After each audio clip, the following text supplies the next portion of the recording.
Ikaze bakunzi barisha kuri yacu ya Look Media, ikaze mwebwe abakunzi b'ibiganiro byose bitandukanye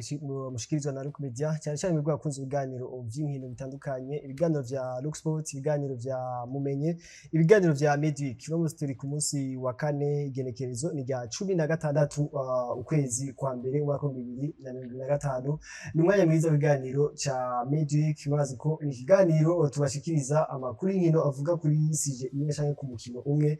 Ku munsi wa kane uheze twari kumwe aho twashoboye gutembera umugwi wa Vision, aho bari kwaragira imyimenyerezo kuri Centre Technique National. Uno munsi twagarutse muri basketball. Muri Midweek yo tuzaganira kuri basketball. Mbega basketball ifashe gute? Twitege iki mwaka wa 2026. Ligue iheruka kurangira n'abandi bakiri bato, amahiganwa bakiri bato aheruka kurangira, imigwi itandukanye yagiye atwara ibikombe yagiye yerekana.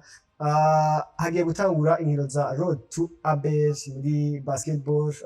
Twitege iki kuri basketball inyuma y'ivyashikiye mu rwa Dinamo waje kubuza kuja muri bar uno mwaka wa 2026. Reka uno munsi kugira ngo tubashikirize ico ganiro turi kumwe n'umutumire hano muri studio za Look Media. Muramubona hano, reka ndamuramutse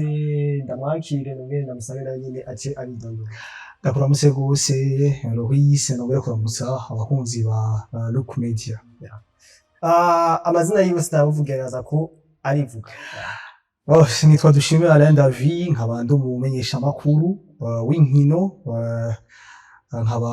ndi mu shirahamwe ryitwa AGSP, Association des journalistes de sport au Burundi. Hama nkaba mfise amabanga agiye atandukanye, ndafise amabanga novuga muri tennis, umusaza novuga ari amenyesha amakuru muri tennis. Ndafise novuga imbuga ngurukana bumenyi wanje yitwa Sports Analysis, abasanzwe bien sûr aho imirimo yanje ya misi yose ndayirangurira ari muri radio Kazoza FM mu kiganiro cyitwa Inturire Sport.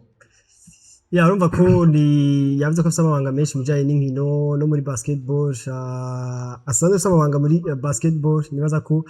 ari naco gituma twamuhamagaye hano muri studio zacu za Look Media mu biganiro ca Midweek kugira ngo adufashe kubaganirira canke kurabira hamwe amakuru ariko aravugwa muri basketball. Reka rero imbere yuko ruvuga ngo twinjira mu idonido ry'ikiganiro cacu cyo kuri uno munsi, tubanze tumire amatega tuce tugaruka mu idonido. Twamaze kuba tugaruka mu idonido ry'ikiganiro cacu. Imbere yuko twinjira ruvuga ngo kuri inkuru yatuzanye no munsi, reka David, nibaga uno munsi ni umwaka waheze wa 2025, turiko turinjira muri 2026. 2025 wasiganye kino vuga ngo muri basketball muri rusange hano mu gihugu cyacu. 2025 habaye ibintu vyinshi, guhera novuga mu kwa mbere gushika mu kwicumi na kabiri. Hari ama equipe novuga yerekanye novuga performance ziri hejuru, hari abakinyi berekanye novuga urugero ruri hejuru rutandukanye. Bien sûr nubwo twashoboye kubona muri 2024, parce que 2024 abenshi mu bakunzi ba basketball bavuze ati BL yaberenga, Basketball Africa League yaberenga. Kubera abakinyi presque bose bakomeye muri Afrika bari baje ngaha novuga ku kibuga cya Departement des Sports. 2025 ndibuka neza yuko saison yatanguye n'igikombe cyitwa Coupe de l'Unité dans la Diversité, igikombe cyatwaye n'umugwi w'urunani utsinze umugwi wa Dinamo amanota 72 kuri 50. Par après twarabonye novuga equipe ya Dinamo yaciye igaruka ikora novuga ibintu vyizi, itahukana novuga saison régulière hamwe na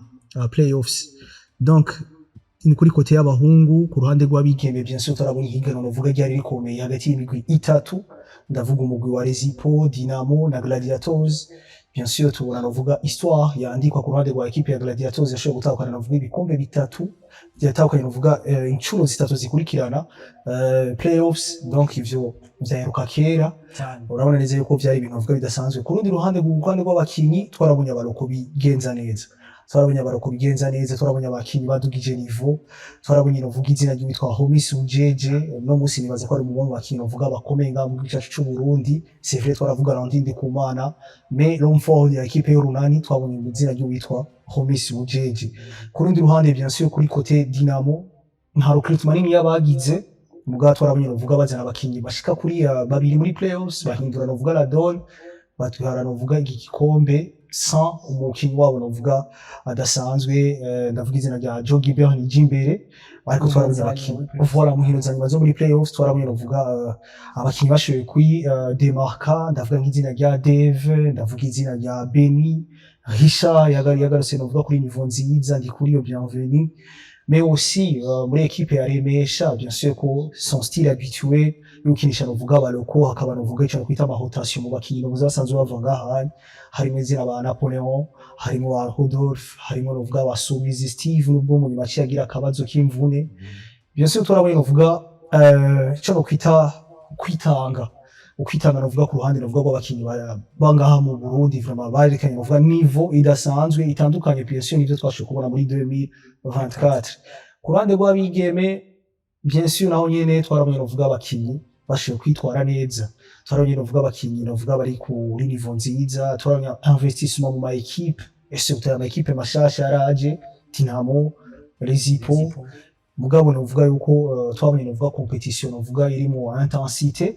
tutari tuzi novuga surtout nka match yahuje Gladiators na Dinamo ngira benshi baravyibuka bari kuri département des sports aho bashyize novuga ku rukino rwa nyuma, ivyo vyara bishikaga ke ku ruhande rw'abigeme c'était novuga spectacle intensité suspense byari ibintu novuga bimeze neza.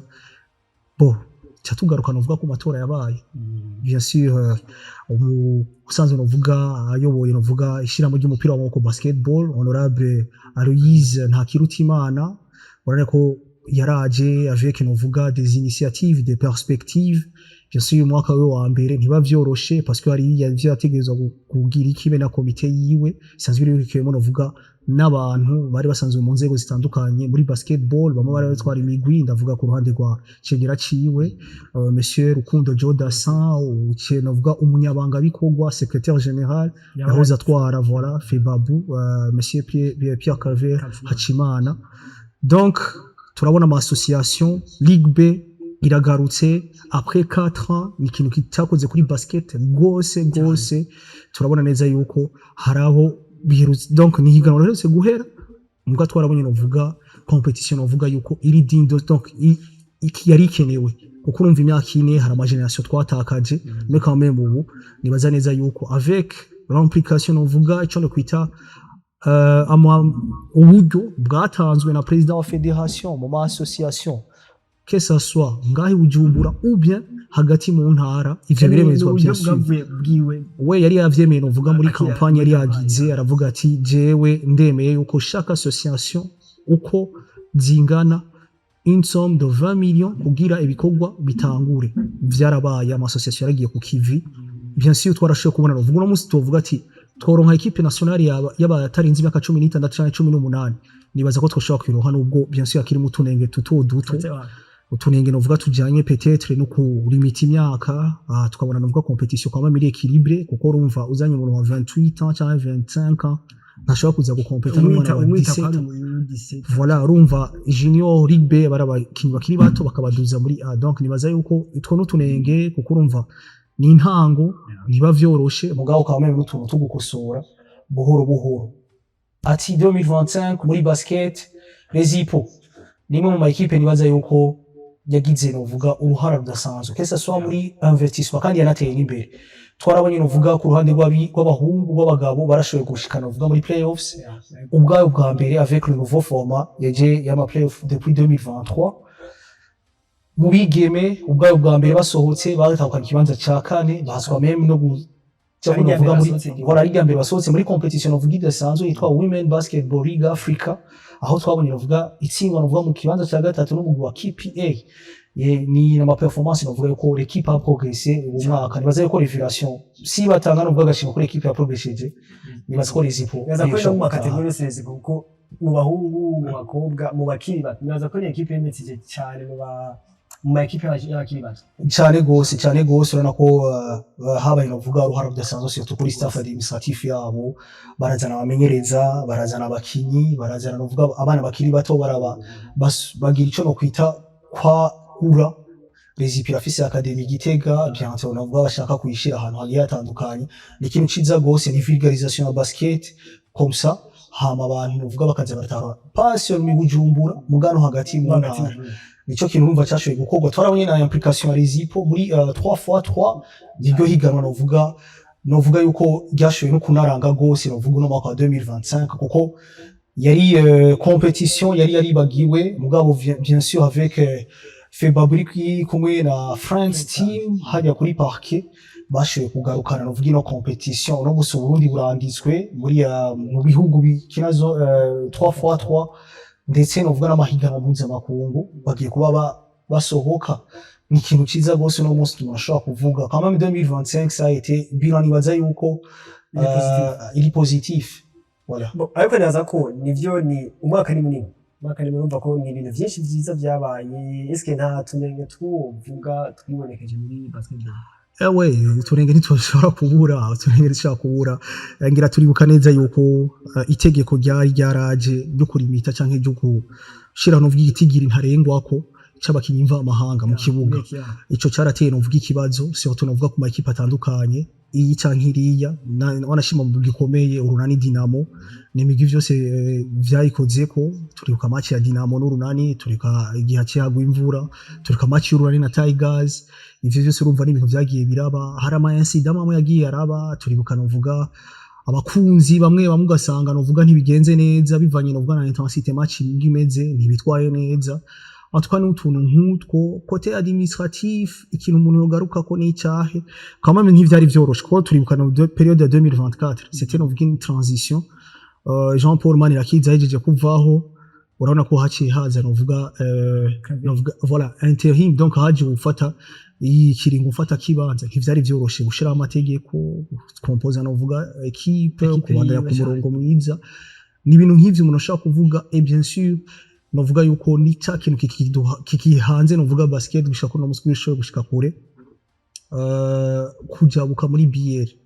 ora ko vyashoboye gukora ko novuga equipe ya Dinamo après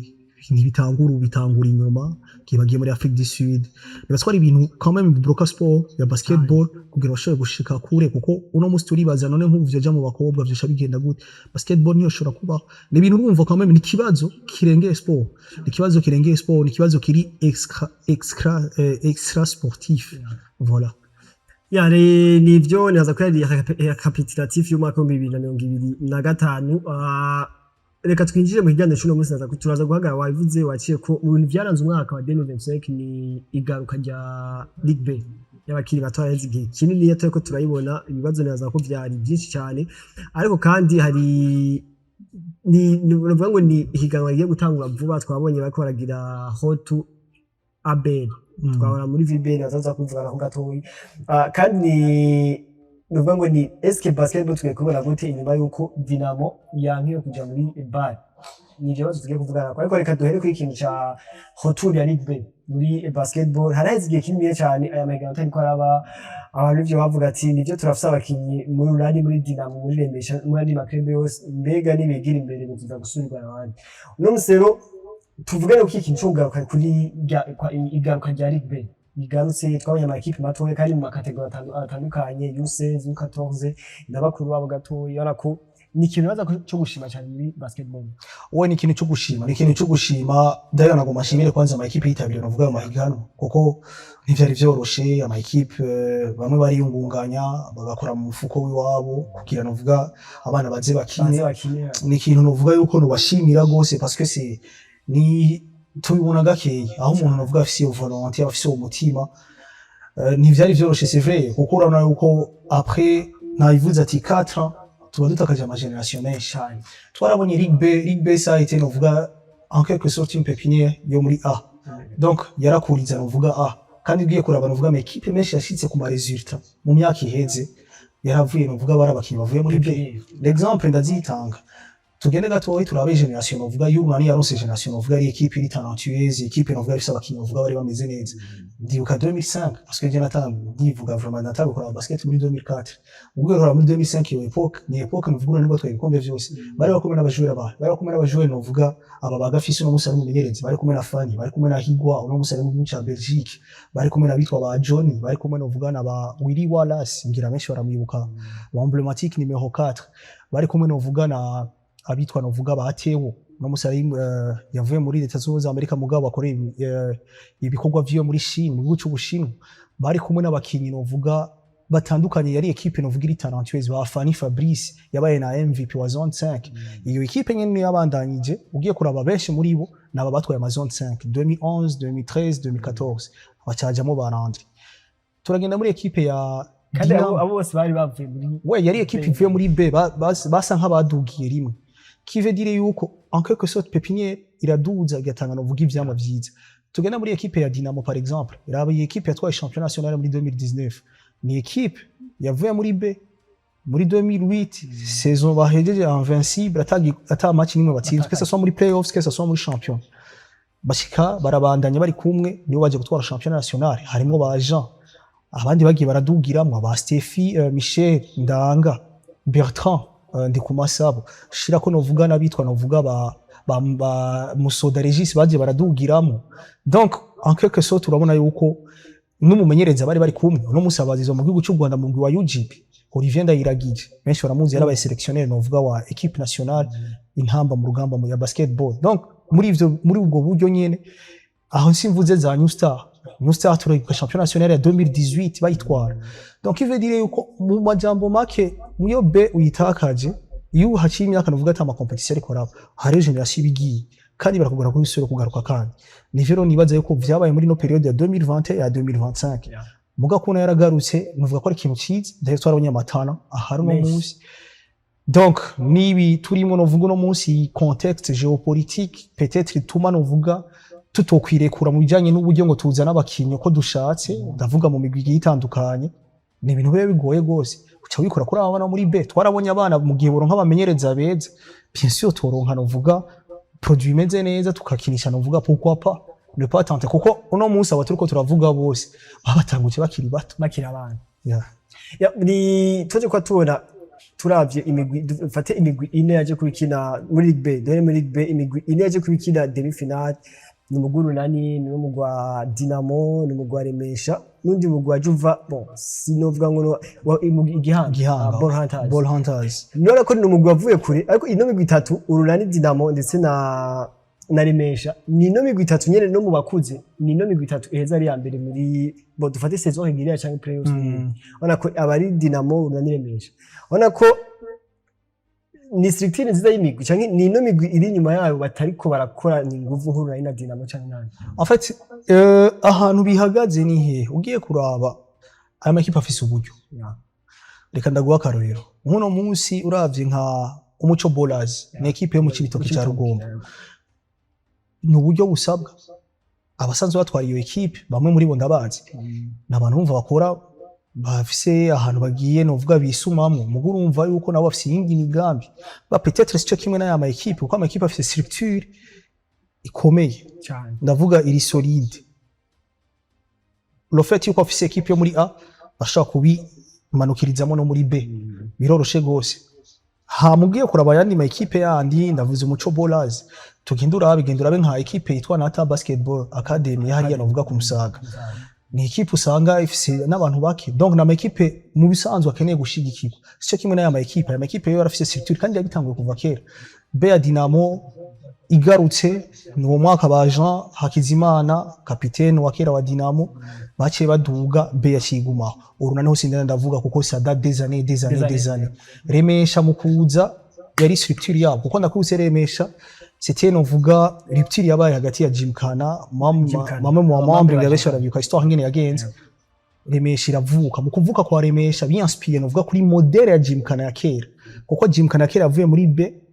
then baraduga muga mu kuduga kwa bon Remesha imaze kubaho baratahura neza avec bien sûr l'appui canke ubufasha bw'umumenyereza Aimé Didier bitagoye tumuzi ko ari mu formateur bakomeye bose nga dufise mu gihugu cyacu cy'u Burundi nimba tubona abakinyi novuga tuko turabona no muzi nimba tubona Jogi Berni Jimbere c'est le produit ya Aimé yamuciye mu minwe nimba tubona novuga abajoueur bagiye batandukanye aba bayitwa ba Forestier abitwa Blaise benshi baramuzi Blaise Mbonerane no musi bazi kuzina rya Fo n'uburo nyene busandukanye umuntu ashobora gutanga donc nimo mu formateur novuga bakomeye acha bazana novuga equipe yandi ya Remesha B no musurana ko ifise structure novuga ikomeye kanatsinda uravye bafise politique yo kuviza kure parce que urumva abakinyi baramaze kunwana baba hamwe donc nibaza yuko ico ama equipe le fait yuko afise intambwe nini gusumba yandi harimo uburyo burimo 2 harimo novuga kurondera aba technicien bakomeye 3 nibaza yuko barasibra biroroshe ko bashobora gukura novuga umukinyi hariya bakamuzana bakamuriha déplacement mu gihe abandi usanga ari abakinyi bari base cyangwa bari concentré voir bari mu koko bakinyi dufatire kuri nibyo turavuga ngo abakinyi ba ama equipe B twe tuje mu runani gatoya umuguru nani iyi Juventus ya aba bakinyi Ligue B urabona ko n'abajere bakomeye n'abakinyi bakomeye mu mwaka wahera 2024 ni equipe bajya bakina hajya benshi mu ntibakirimo bari mu 2024 uvuga iyi sezi heze barabadugije mu runani abatari bake baraza match za Ligue no match zoroshe barabona benshi bari muri equipe nizikomeye aba bari contre Remesha cyangwa contre ndi barabona Azadi niwe abantu benshi baje kubamenya muri mwaka nibaza ko mu bintu byaranze umwaka wa 2025 nanye twoshaka kumushiramo kuko yabaye umwana ari ya révélation de la muri basketball ariko ikibazo kihari ni iki biragorana ko baza kwiyempoza cyane muri equipe première hano mu Burundi twaje ko tubona mu mwaka weze urunani rwasho gutiza abakinyaga kuri babiri hari uwo bari batije muri Claire Olivier hari n'undi ari muri Tigers Prince bo sinzi ko bamutije canke ari transfer définitif baramutanze bara définitif muga abandi bana uribaza eske bizogenda gute kugira ngo tutangure kubabona hano muri mu ma equipe A B muri première division muri AB amted basketball en fait igihari ugiye kuraba c'est vrai le format yari hari ya compétition quand même nibazaye kwita favoriser abakoca kugira bagira ama rotation nkayo c'est vrai nico gituma bakari novuga compétition ya ma match menshi kugira abana novuga bariko voilà baze baronka le temps de gérer suffisant. Alors qu'est-ce qui s'est passé novuga mu mwanya w'inyuma nuko il avait des novuga hari na ma exigence ivyo abari hejuru basaba abamenyereza en termes de résultats ivyo rero bimaze kubuko nibaze ko umumenyereza ashaka gufata risque ngo uriko urashiramo novuga umukino alors que novuga usanzwe gutwara yakuzaniye umukinya kuyepe par exemple Sénégal mu gihugu cyane na démocratie ya Congo donc ayo no muri Leta Zunze Ubumwe za Amerika ngira baromaze kubona ko bose bashobora kuhashika alors ivyo rero quand même vyarandikapa gatoya umwanya w'abakinyi bo ngaho bashobora gukina naco gituma n'umumenyereza yavuga ati uyu no muransa kare turazi neza yuko abakinyi bo ngaho barabalansa bakabashira mu match bakaduga bagakomereramo donc nibaza yuko cette fois-ci bizohinduka kubera iki nuno mwaka ugiye kuraba avec novuga yuko il y a l'avantage de l'inconvénient. L'avantage de l'inconvénient c'est kuvuga nijya des limitations y'abakinyi umva amahanga uno musi ho nibaza yuko hagati y'utuzitizo bivugwa novuga dans les coulisses mugabo bitarashigwa habona nibaza yuko ku musi wa gatandatu bizoja hagaragara abakinyi mva amahanga bazokina ingene bangana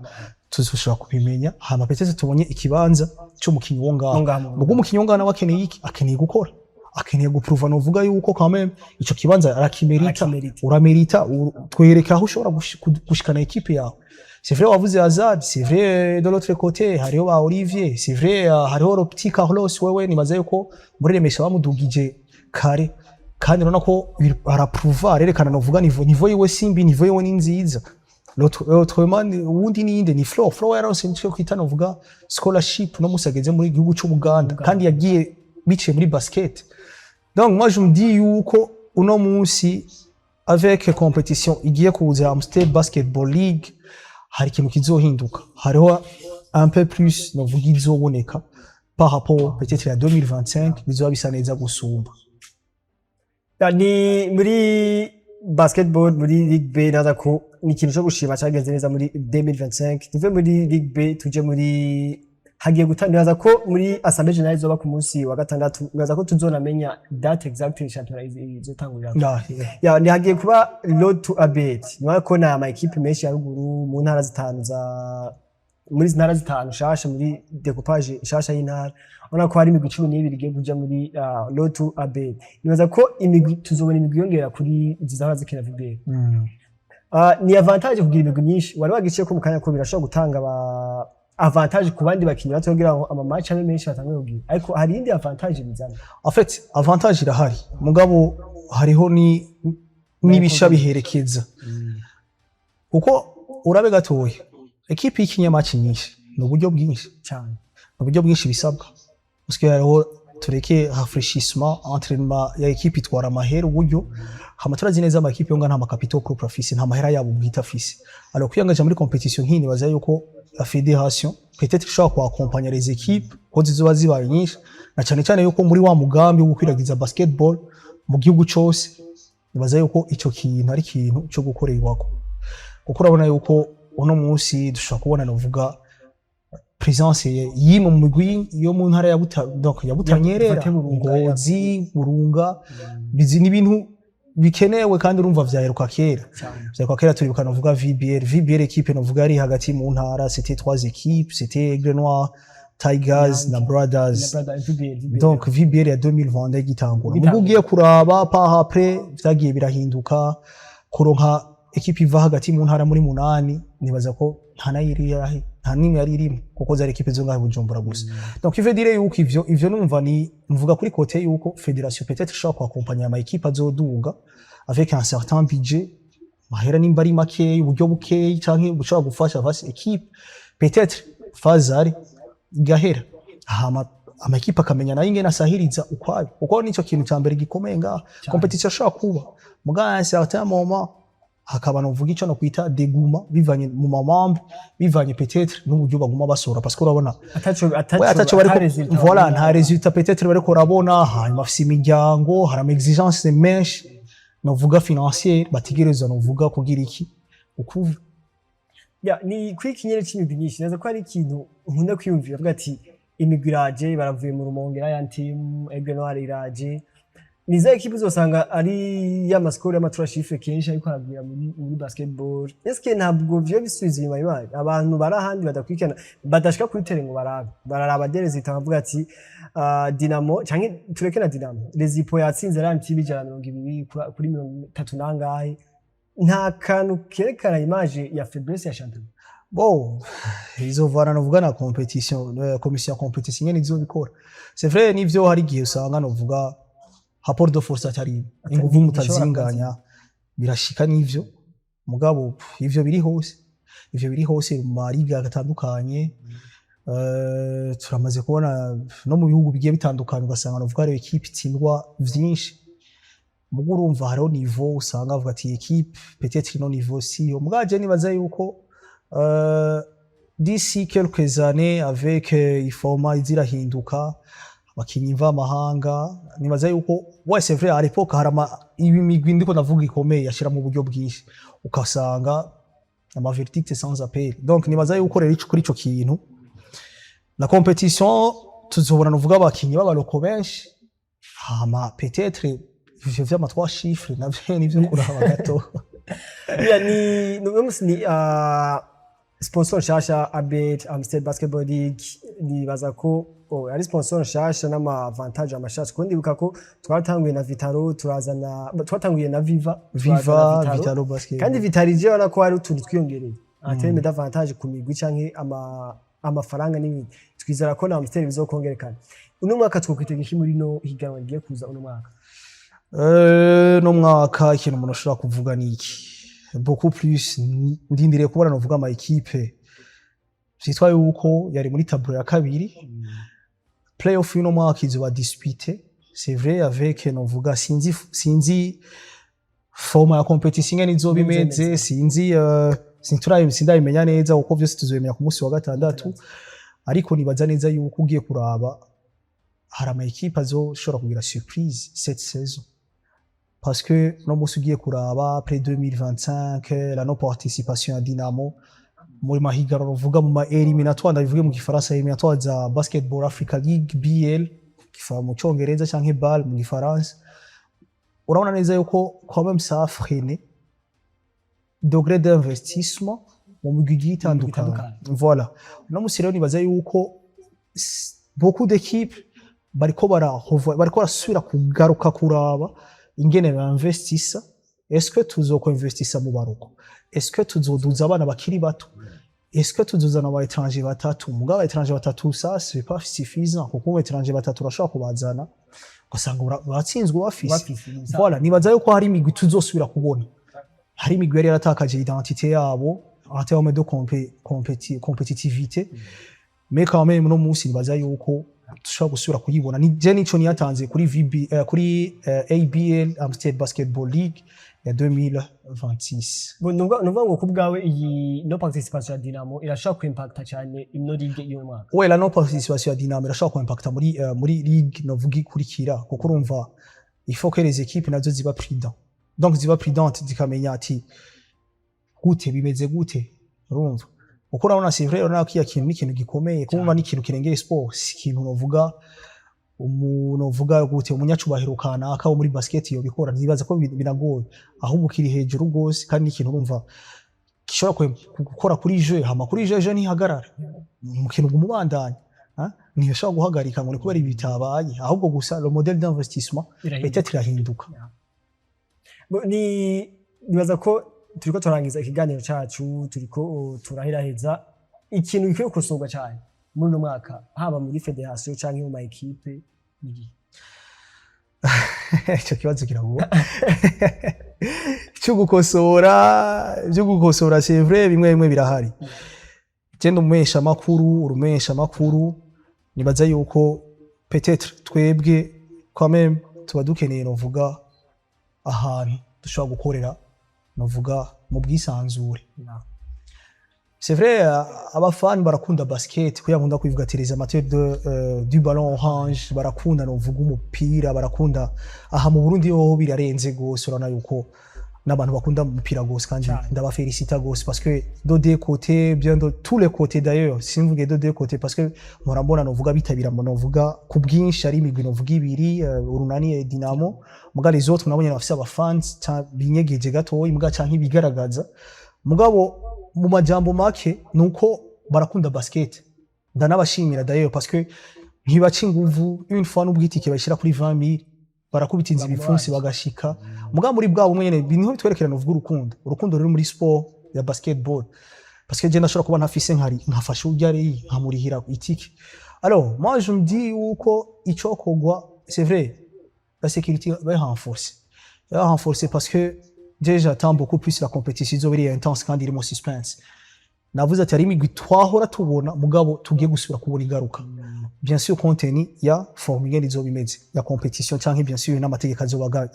agenga novuga iyo compétition ico ni cyambere ikindi cya kabiri je nibaza yuko twanasavye novuga abamenyesha makuru ko bakorera ahantu heza peut-être tukagira zone yacu par exemple naco vyo babitwaye kora atari cyo vyokizaho voilà ego kuko ni ibintu vyoroshe kuko je ndavyibuka passage yanje nigeze guca novuga muri Akeza za du saison technique yacu bon peut-être no ko ngira amasezerano mugabo partenariat mugabo turashaka vuga ati OK ibibanza biri ngaha nivyo presse biroroshe gose ivyo kuko vyarigeze kuba ndibuka rotonga yigeze kuba yari kugira novuga kuko vya federation bitangura en 2021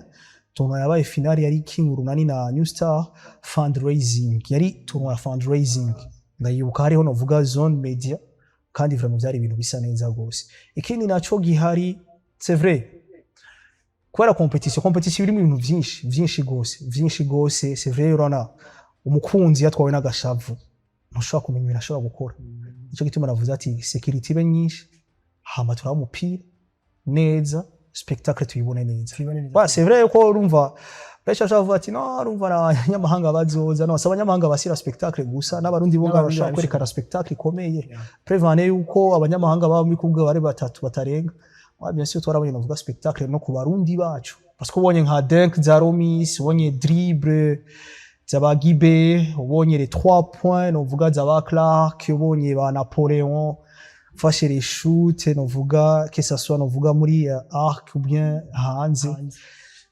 byari ibintu novuga bisa neza gose reka ndagushimira za ko ikiganiro cyacu twagarukiza hano kuri uno munsi ndagushimiye cyane kubona ndavuga ngo bitavye ubutumwa bwawe urakoze gose Lois nizera neza yuko munampamagaye n'ikindi gihindahari sawa reka dushimire namwe yakomeza dukikira mu biganiro cyacu uno munsi dushimire n'abadufashije kugira ngo novuga ngo aya majwi ndetse n'amasalamu ushobore kwashikira aho muherereye mugire aho muba mubahwe naho utaha